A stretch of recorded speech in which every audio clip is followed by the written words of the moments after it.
don't take for granted that your team members know how to operate within this omnimodal type of situation. So what I sometimes find with more senior leaders is because they are more seasoned, they feel comfortable with working in this omnimodal situation with working with teams across distance. And they make an assumption that their teams within the organization can do it at that same level of expertise and degree. You're listening to episode 55 of the Happy Space podcast. Today, I'm exploring practical ways organizations can get better at remote work with the CEO of Virtual Work Insider, Sacha Connor. Hi, I'm Clare Kumar, your proudly neuroatypical host, exploring the intersection of productivity and inclusivity. I believe that everyone ought to be able to make their richest contribution, but too often people are excluded from spaces, cultures, and experiences. We can do better. I hope that you find inspiration and encouragement in these conversations, for everyone deserves a happy space. When I was a young mom in Montreal, I discovered pretty quickly the benefits of a flexible schedule. I was blessed to have my kids in an amazing childcare situation. Shout out to Narnia in Westmount, just off Westmount Park in Montreal. And I found that this change in my construct of work, being able to drive to a meeting in the middle of the day because I had flexibility to be working from home or be in the office when necessary, childcare close by, it enabled me to do everything better. I had more energy for work. I had more energy for my personal life. I had energy to go to the gym. I found that winter wasn't so crushing because I didn't have to get up for an early morning commute. Life was heaps and bounds better. And then we decided to move back to Toronto. My husband then did not speak French, and opportunities for work are rather more limited in Quebec if you don't speak French. So it made sense to move, but it didn't stop me from crying for 3 months, almost 3 months straight. I would arrive at the daycare and I would be fighting back tears. Knowing I was giving up incredible top-notch daycare was part of it, but I also knew that Toronto was really challenging place for me to live. I'd been away for 9 years, 3 years in Tokyo and 6 years in Montreal, and moving back to this rat racy city where, you know, your paycheck is everything and what you do is everything and work is paramount. I was incredibly anxious and sad about what I was giving up. And I wasn't wrong. I landed in a job the job was fine, but I was required to do the job, which was 90% conducted over the phone, 100% in the office. And not only did it not make sense to me, but it was too exhausting. And I tried for a year, and you can hear in episode 1 of the Happy Space podcast how that turned out. It did not go well. So my guest today understands all of that. She not only believes in workplace flexibility, she pitched for it personally in 2010 when she too had a young family. She was successful in her pitch to be able to keep working remotely and was able to hone her skills in distributed work within a large organization and ultimately created Virtual Work Insider, a consultancy that today provides training programs and content on how to lead, to communicate, collaborate, and build culture in hybrid, distributed, and remote teams. Please tune in as Sacha shares her journey from remote work experiment to fast-growing ERG at Clorox to leading Virtual Work Insider, and why she bravely forged ahead despite being told she would be downgraded from high potential to low. I want to thank Sacha for her conviction many years ago and the practical guidance today that she brings to organizations that will unlock better conditions for thousands of workers. Tune in and take back this message to your organization.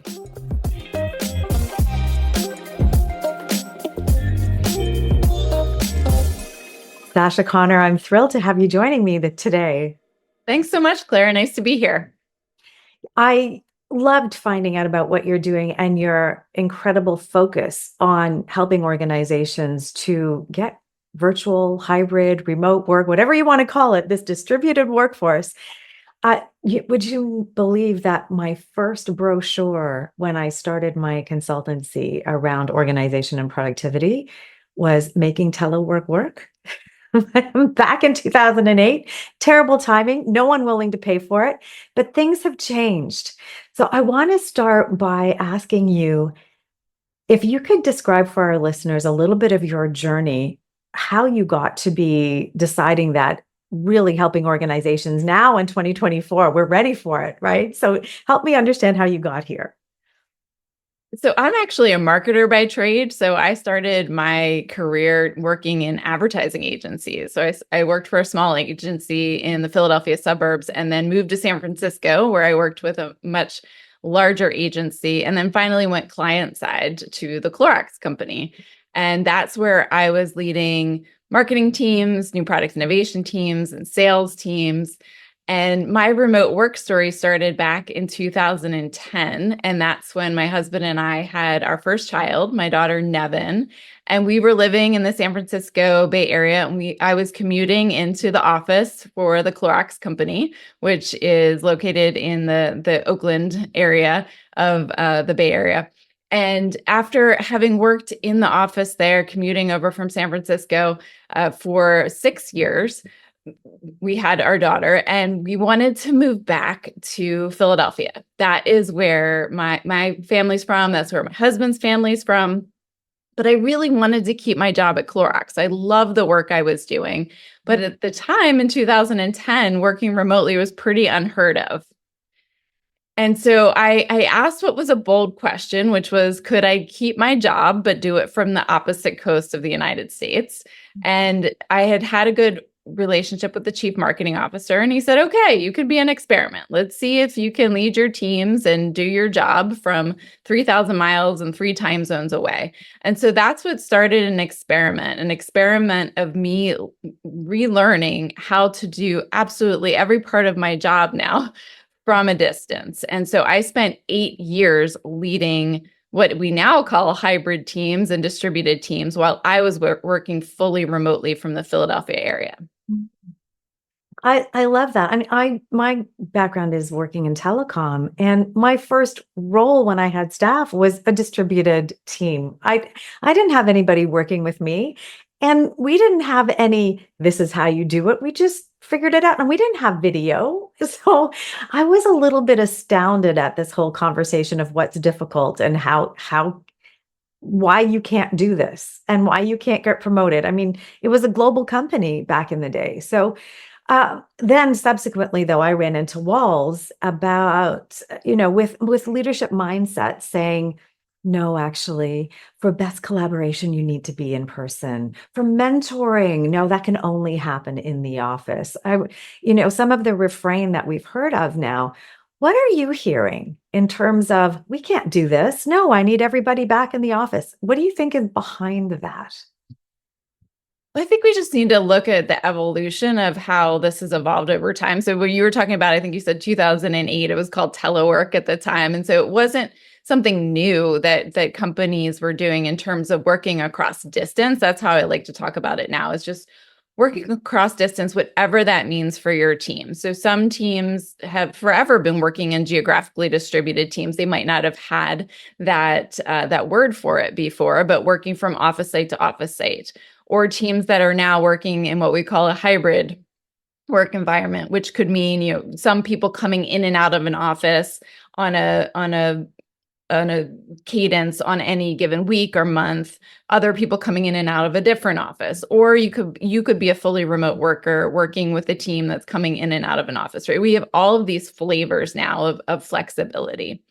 And back when I went remote back in 2010, as I said, I was this experiment for this large $7 billion global company, but it felt risky at the time. It felt risky, even though I had been at the company for 6 years and I had established myself as a good leader and a great employee.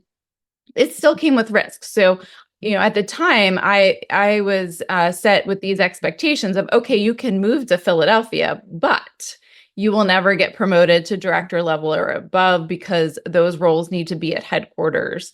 It came with a caveat of you'll never get to work on certain businesses or certain roles because those jobs need to be here at headquarters. And it came with a caveat of you're going to move from a high potential employee to low potential, not because your skills have changed, but what was happening was through this experiment, we uncovered that there was distance bias actually baked into the people processes.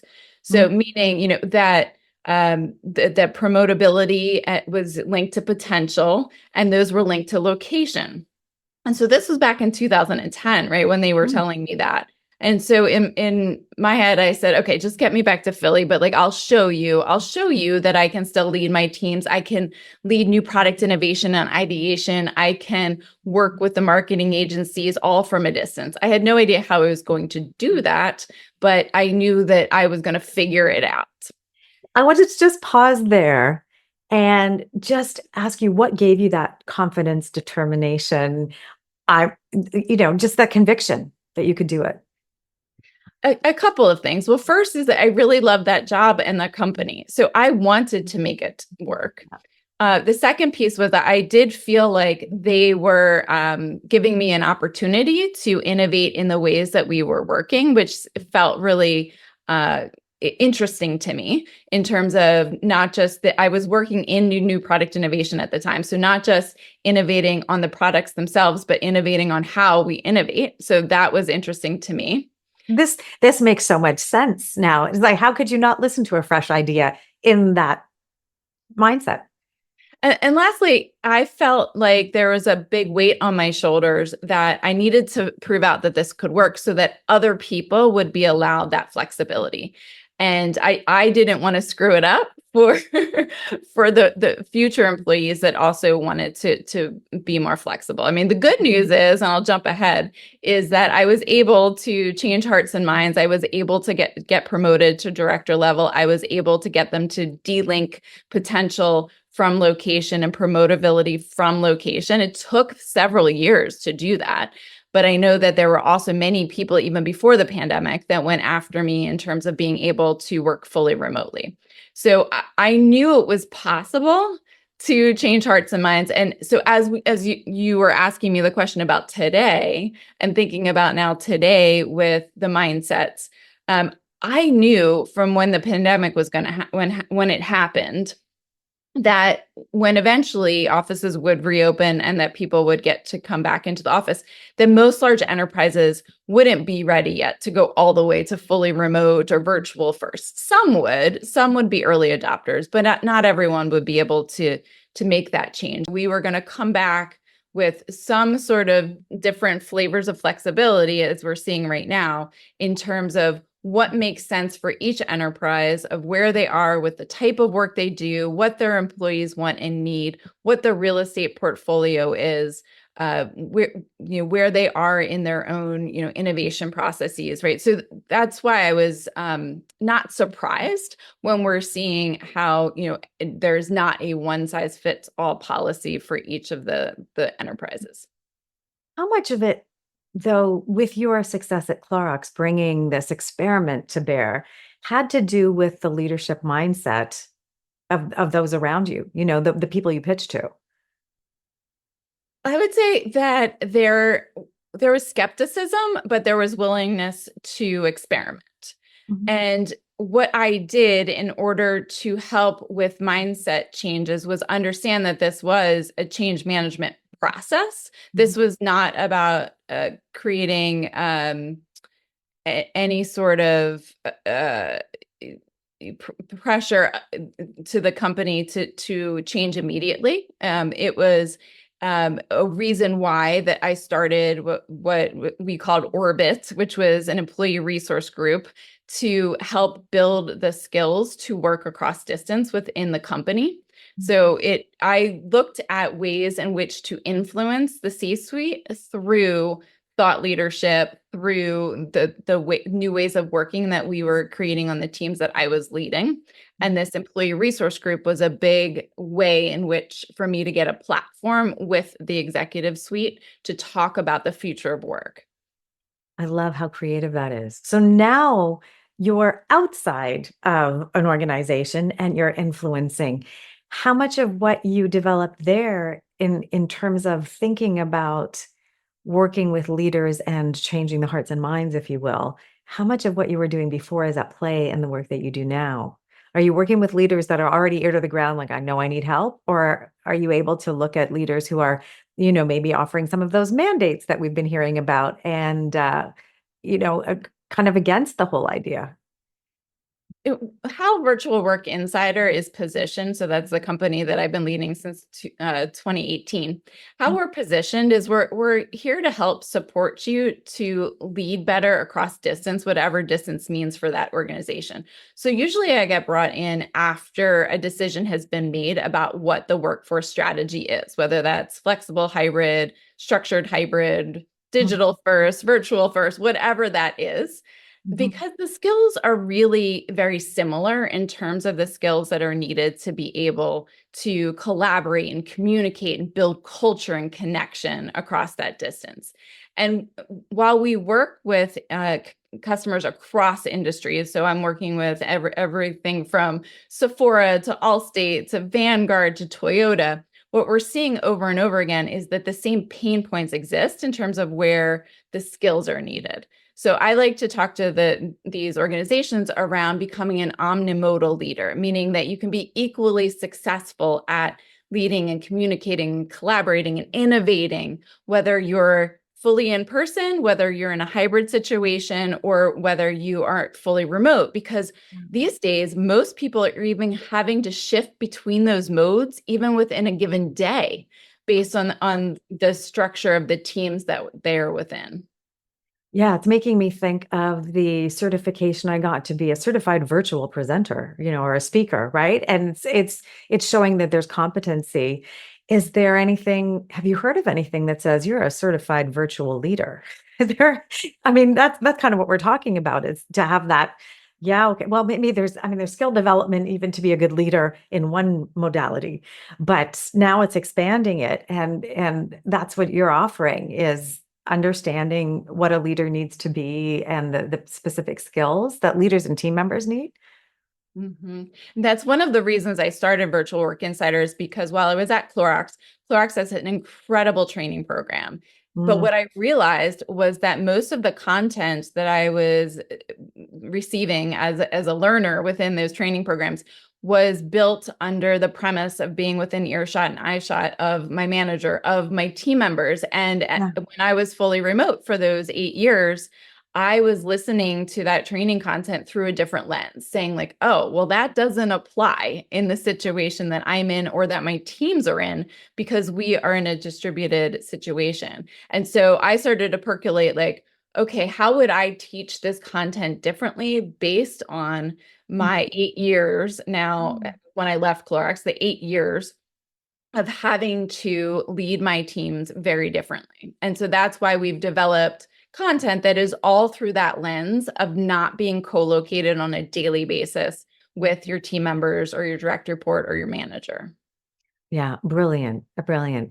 It's almost like we talk about ableism and assuming that there's an ability to do certain things. This is sort of presence ableism in a way, right? Assuming that proximity and presence is the go-to status. But for so many of us, and for so many reasons now, it can't be. So any organization needs to know how to do this. I mean, we were looking at for Jasper and looking at Maui, and we look at, temperature and climate incidents. There's no organization that thinks they should think they're insulated from needing these skills, as we've proven through the pandemic, right? So do you think the conversation is becoming easier? Do organizations understand that it's really valuable to build these skills? Hey, Happy Space listeners. If you're looking to boost your team's performance, look no further. As a productivity expert and inclusivity advocate, I love showing leaders how inclusivity is the key ingredient in team performance. We travel beyond lip service and explore helping everyone truly bring their best selves to work. Ready to see your team soar? Visit clarekumar.com and book a discovery call today. Yes. So I've seen the need go up. When I left Clorox in 2018, I knew there was a need there because it was building. I was getting asked to speak at external conferences about leading teams across distance. And the ERG that I started at Clorox, it became the largest and fastest growing employee resource group there, which was showing me that these skills were really necessary and needed. And so when I started Virtual Work Insider, it was an experiment to say, okay, are other companies now willing to put the resources toward bringing in a company to help train them on these skills? And the good news is for me at least, is yes, that I have seen that need is there. Who is seeing the need is different from company to company. So for example, I see a lot of functional leaders who will come to me and ask, hey, can you come in and talk to my whole marketing function about how to work better together in their distributed hybrid or remote environment? Or sales teams, especially, who are having to not just work in their own teams across distance, but also have to sell across distance. So we're working with their customers and their clients across distance. Or it could be enterprise wide. So we do see some organizations who have realized through the data that we're seeing through new research that it is important to upskill an organization as you're moving into a new hybrid work structure or a virtual first, remote first work structure. Yeah. I want to talk a little bit about the skills themselves. And one of my hypotheses has been that as I've worked with productivity and different challenges in getting things done in different ways, I have the distinct sense that the increased abstraction of the world when things are no longer in your line of vision, that you have to hold everything in your head, and you need different tools and structures to be able to do that. And there are plenty of leaders for whom that's not comfortable. That's a whole new way of thinking. And my feeling is that's behind a lot of their reticence to actually really get behind learning these skills. And I think it's kind of unspoken. It's work preferences, but the actual understanding of what it is about work that they really enjoy and we're bouncing off in terms of, knowing like, oh, I see Sacha, I know I need to give her something. That's a visual cue kind of thing. What's your sense on leadership skills and just managing the abstract nature of people? What you're mentioning about those leaders who prefer to have those visual cues, one of the things that I find that I need to do is help with awareness of how their teams are already usually structured. So, for example, one of the exercises that I do with teams is having them map the geographic anatomy of their team. Because usually a light bulb will go off when they're actually mapping out where across the country, where across the globe, all of their team members are located. Because then they're saying, oh, well, I have some people who are co-located with me on some days of the week because of our hybrid schedule, but I have others that will never be co-located with me. So, okay, now we need to evolve our skills in order to be more location inclusive, and also to think about mitigating the two unconscious biases that really happen within these types of work environments, which is distance bias and recency bias. So distance bias being our brain's natural tendency to put more value on the people and things that are closer to us than those that are farther away. And then recency bias. So even in a fully remote environment, you can also have recency bias, which is putting more value on the people and things that you've heard from or seen more recently. So the person who is always in your instant messages, for example, right? They are hacking that recency bias because they're staying top of mind with you even if you can't see them on a daily basis. Yes, whether we like it or not. There's a lot of that. I hear that a lot now too, as during this time in the years that you've managed through this transition, our technology has evolved. So there are many more inboxes and ways to be reached. So there's a lot more noise in this. What other skills do you think are at play here for employees to be able to manage everything and um, build not only task management, but also connection? That's the other piece I'd like to explore. Yeah, I think there's two pieces to this that you were just talking about, the noise and the so many communication ways to communicate with each other, and then the connection piece. So let's talk about the noise and the communication tools first.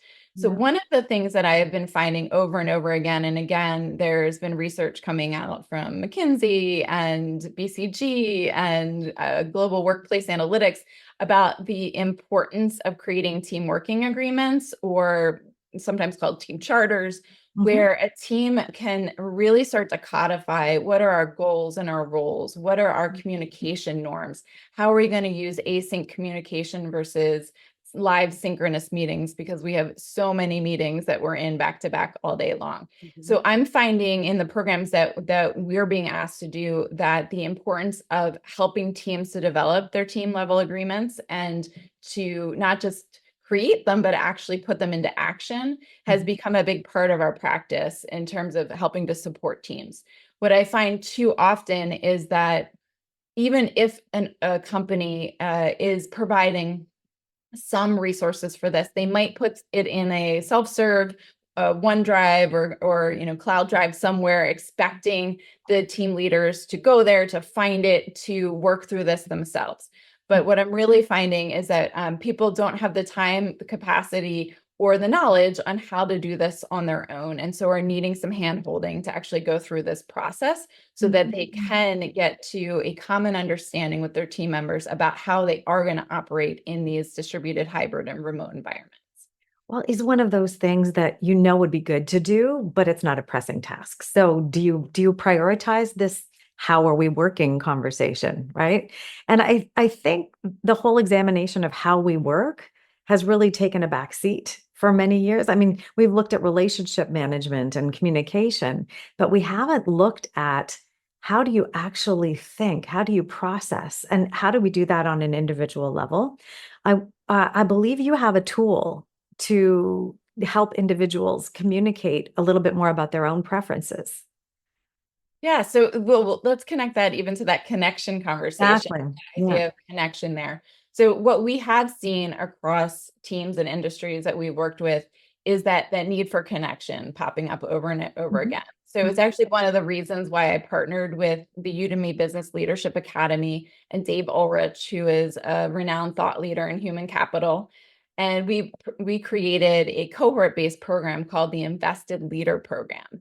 And that program is meant to teach the skills, especially to people managers or people who are about to be promoted to people manager, to teach them the skills to connect with, coach, and create inclusive environments when working in a hybrid, distributed, remote environment. And that connection piece is so important because what we find is that it is so easy to get to just transactional with your Yes. team members, with your direct reports, with your manager, when you aren't co-located with each other on a daily basis. So we're behind these like virtual curtains from each other. Mhm. We need to start creating some peeks behind those curtains to get to understand each other better. And so one of the tools that we teach in the Invested Leader program is creating an About Me one pager. So this is the idea of sharing things, whatever anybody is feeling comfortable sharing. So it's very editable in the way that we don't want to force people to share information that they're not willing to. So for example, some people really want to share about their family or their pets or their extended family, and others are a little bit more private, and that's okay. But we're giving them the opportunity to share some personal information, to share their communication preferences, to share their hot buttons in terms of, what would be something that they would hope that their teammates would not do when working with them. Like what? Give me some fun examples. Like, I'll give you an example from my own life. One of my hot buttons is last minute urgent requests. So yeah. for me, I'm very planned and organized. Even on these About Me one pagers, you can capture things like your Myers-Briggs profile or your Strengths Finder. So for me, I am a huge J in the Myers-Briggs, right? So very planned. And so I want to communicate to my team members that one of my hot buttons is like that last minute urgent request. Like, no, please try to plan ahead and give me some lead time on the thing that you're asking me to do. Because as we talk about, work-life flexibility, Yeah. the more urgency to the task that you're getting asked to do, the less flexibility that you have to use your time and your energy where it's best Yeah. spent. So that's an example of a hot button.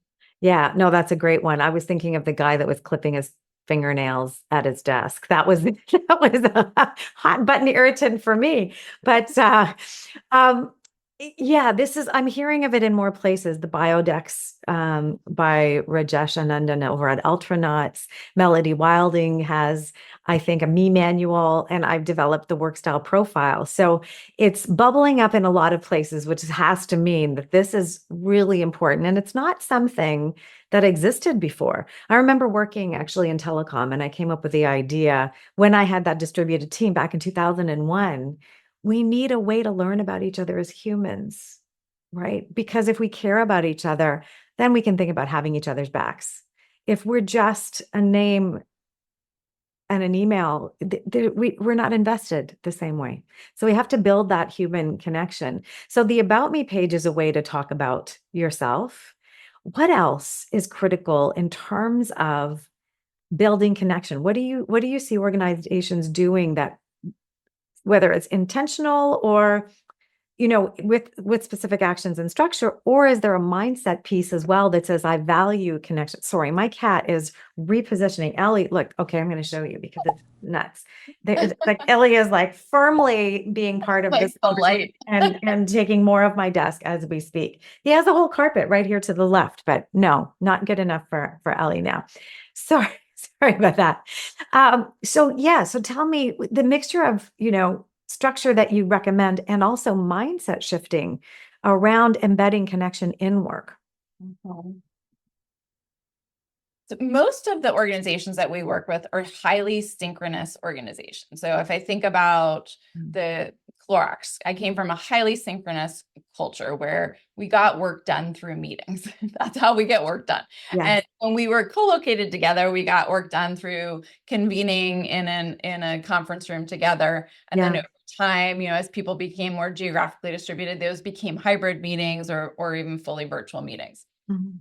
So one of the things when I'm talking to that highly synchronous organizations is, yes, we need to reduce our meeting load and increase our asynchronous communication. Yes. But then also with those meetings that remain, I try to reframe them around those are culture carriers, those meetings, right?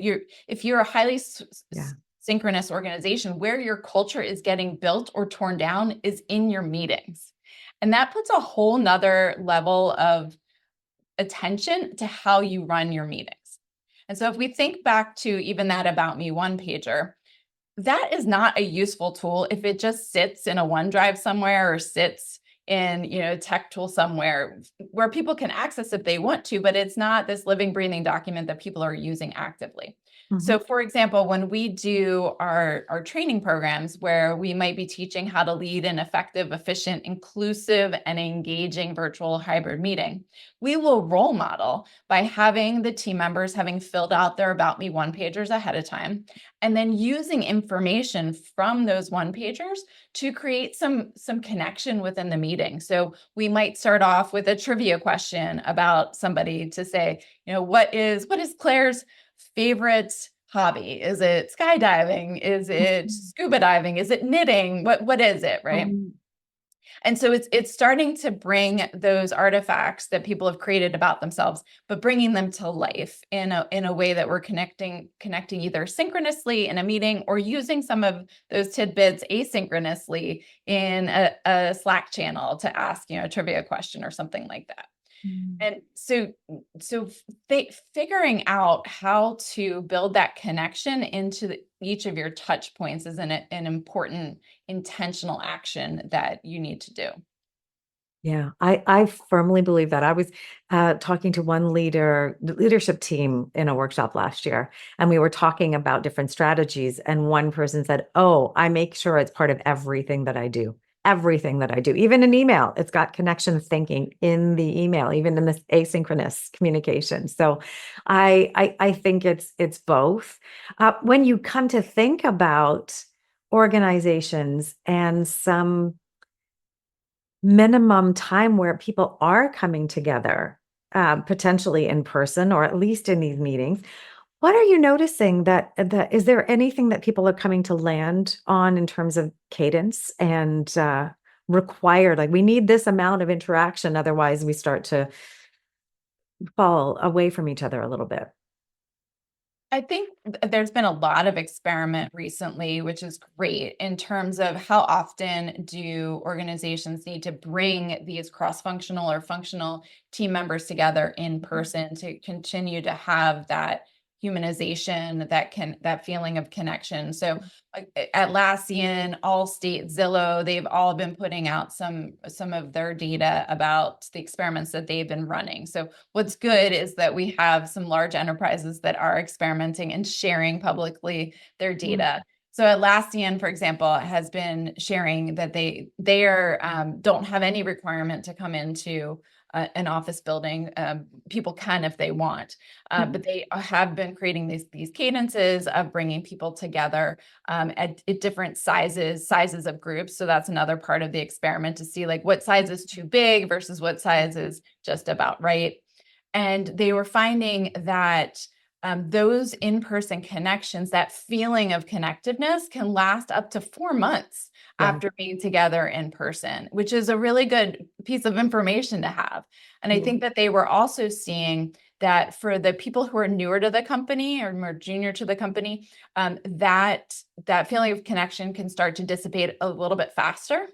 So if you think about, what is the life cycle of the employee within your organization, how do you kind of adjust accordingly? Yeah.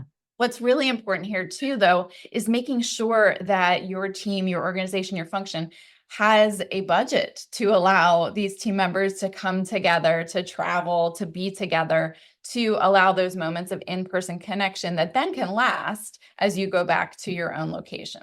Yeah, I'm thinking back now to that company that I was part of. It was the first part of the budget to get cut, as there was pressure on revenue. Oh, never mind that team meeting. Never. And it was like, oh, we were really, really waiting for that. So yeah, to prioritize the value of that when you can't see the connection to the top line revenue, perhaps is one of those mental stretches we can invite leaders to take. Yeah, and the thing I'd like to reinforce there too is back to this omnimodal leadership piece where Mhm. we can't wait to be in person to build that connection. We have to continuously do this, as we talked about earlier already today. But there is the piece where that in-person connection is still important, but you also need to teach your team members and your leaders the skills to do that ongoing between those in-person touch points. Absolutely. Absolutely. I'm thinking for listeners who are, we're thinking about, okay, meetings, we have too many meetings. We're going to need to take down meetings and we're going to need to drive up asynchronous communication. I was imagining people feeling like not more email, not more, right? I mean, I think there's a feeling of too much of everything already. So how do you navigate that discussion with organizations who are like, we can't give, people are buried in email already. They're already feeling like they need to manage their Slack or their Teams channels. How are you managing this whole feeling that there's already too much and how do we find the right balance? And does overwork and oversubscription to objectives potentially have anything to do with it? Well, it assumes that we already have objectives that we all are aware of and understand and agree to. And so, one of the things when we're doing these team working agreements, where we also talk about the synchronous and asynchronous rituals and communication norms, we have to start with goals and roles. Because what I've found is even if a team comes to me and they say, we need to reduce our meeting load or we need to reduce our email load, if we don't start at really codifying goals and roles first, then we get into this cyclical nature of like, what is the communication in service of? So we need to start with the goals and roles. And what I've found, which has been super interesting when we do, often an organization will ask me to do some qualitative and quantitative discovery or research prior to working with the team. So we do surveys and interviews and observe meetings and observe Slack or Microsoft Teams communication. And through that, what I often find is that you'll get people saying, oh yeah, I 100% agree that I know what the objectives and goals are of this team. And then when you ask them to list what the goals are, they're all over the map. So while they think that they know what the goals are, the Mm-hmm. team is not aligned to them.